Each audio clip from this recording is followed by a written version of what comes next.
কালি অসম কেবিনেটত এটা সিদ্ধান্ত গ্ৰহণ কৰা হৈছে যে সংখ্যালঘু যিবিলাক অঞ্চল সেই অঞ্চলবিলাকত খিলঞ্জীয়া মানুহক হাতে হাতে অস্ত্ৰ তুলি দিব। সেই ঘটনাটো আমি কোনো কাৰণতে আসলে সমৰ্থন কৰিব নোৱাৰো। আপোনালোকে নিশ্চয় দেখিছে এতিয়া যদি আপোনাৰ পাব্লিকৰ হাতত অস্ত্ৰ তুলি দিয়া হয়, পাব্লিকৰ যদি হাতত অস্ত্ৰ তুলি দিয়া হয় তেনেহলে আমাৰ এই পুলিচ প্ৰশাসন বিলাক লাগিব জানো? পাব্লিকে যদি নিজৰ জীৱন নিৰাপত্তাটো নিজে যদি দিব হয় তেতিয়াহলে পুলিচৰ কাম কি? গতিকে এই মুহূৰ্তত আমাৰ স্পষ্ট কথা যে মুখ্যমন্ত্ৰী হিমন্ত বিশ্ব শৰ্মা ডাঙৰীয়া আপুনি পাব্লিকৰ হাতত যে অস্ত্ৰ তুলি দিয়াৰ সিদ্ধান্ত গ্ৰহণ কৰিছে সেইটো কোনো গণতান্ত্ৰিক মানুহে আসলে সমৰ্থন কৰিব নোৱাৰে। নৈৰাজ্যবাদী কিছুমানে সমৰ্থন কৰিব পাৰে, তাৰ মানে কিন্তু অসমৰ যে সৰহসংখ্যক মানুহে সমৰ্থন কৰিব সেইটো কোনো কাৰণতে আসলে ভাবিব নালাগে। আৰু সেইকাৰণে আমি যোৱাকালি যি অসম কেবিনেটত সংখ্যালঘু অঞ্চলত খিলঞ্জীয়া মানুহক হাতে হাতে অস্ত্ৰ তুলি দিম বুলি অসম কেবিনেটে সিদ্ধান্ত গ্ৰহণ কৰিছে সেইটো আমি পোনছাতে নাকচ কৰিছো আৰু এই সিদ্ধান্ত বাতিল কৰিবৰ কাৰণে আমি দাবী উত্থাপন কৰিছো। আৰু এটা কথা অতি স্পষ্ট, যদি আপোনাৰ খিলঞ্জীয়া মানুহৰ প্ৰতি সংখ্যালঘু অঞ্চলত আক্ৰমণ চলিছে, আগ্ৰাসন চলিছে, সেই মানুহৰ যদি বিপদ হৈছে তাক ৰক্ষা কৰাৰ দায়িত্বটো অসম চৰকাৰে, অসমৰ গৃহ বিভাগে, অসমৰ পুলিচ প্ৰশাসনে ল'ব লাগে নে পাব্লিকে নিজে ল'ব লাগে? যদিহে অসম চৰকাৰৰ কোনো ধৰণৰ কাম কাজ নাই, পাব্লিকে যদি নিজৰ জীৱনৰ নিৰাপত্তা নিজে দিব লাগে তেনেহলে এই পুলিচ প্ৰশাসন ইয়াৰটো প্ৰয়োজন নাথাকিব। পুলিচ প্ৰশাসনৰ কিবা প্ৰয়োজন থাকিব নেকি? আপোনালোকে সেই কথাটো কওক। আমি ভাবিছিলো কি যে সংখ্যালঘু অঞ্চলবিলাকত যদি আপোনাৰ এনেকুৱা ধৰণৰ আমাৰ খিলঞ্জীয়া মানুহৰ প্ৰতি যদি ভাবুকি আহিছে, মানুহৰ জীৱনৰ প্ৰতি যদি ভাবুকি আহিছে, সেই অঞ্চলবিলাকত আমি কৈছিলো যে পুলিচ ষ্টেচনৰ সংখ্যাটো বঢ়াই দিয়ক, আউটপোষ্টৰ সংখ্যাটো বঢ়াই দিয়ক, যাতে তাত কোনো ধৰণৰ আচলতে সংখ্যালঘু মানুহে আমাৰ খিলঞ্জীয়া মানুহবিলাকক আক্ৰমণ কৰিব নোৱাৰে, আগ্ৰাসন চলাব নোৱাৰে।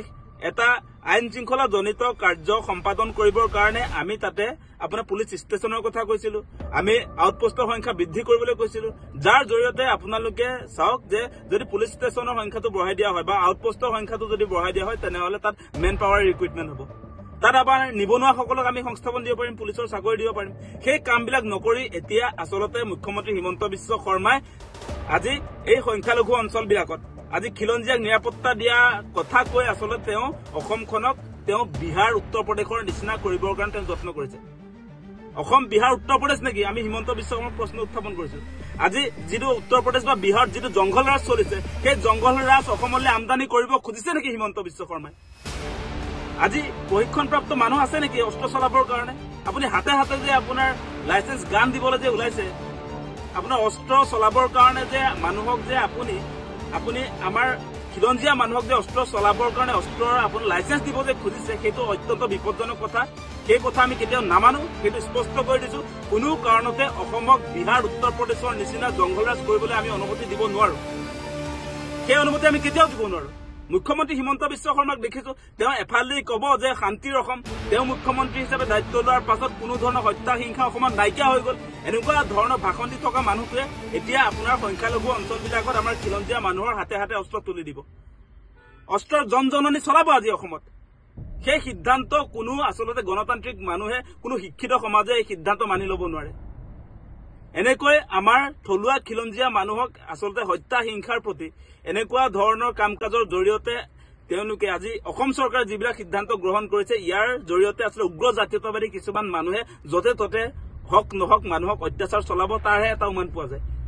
সেই কথাটো কেলে কৈছো আপোনালোকে নিশ্চয় দেখিছে, কালি কেবিনেট সিদ্ধান্ত হোৱাৰ পাছতে আমি লক্ষ্য কৰিছো একাংশ উগ্ৰ জাতীয়তাবাদী, উগ্ৰ হিন্দুত্ববাদী কিছুমান মানুহে লাইচেন্স গান লাগে বুলি কবলৈ আৰম্ভ কৰে, মানে দাদাগিৰি চলাবৰ কাৰণে।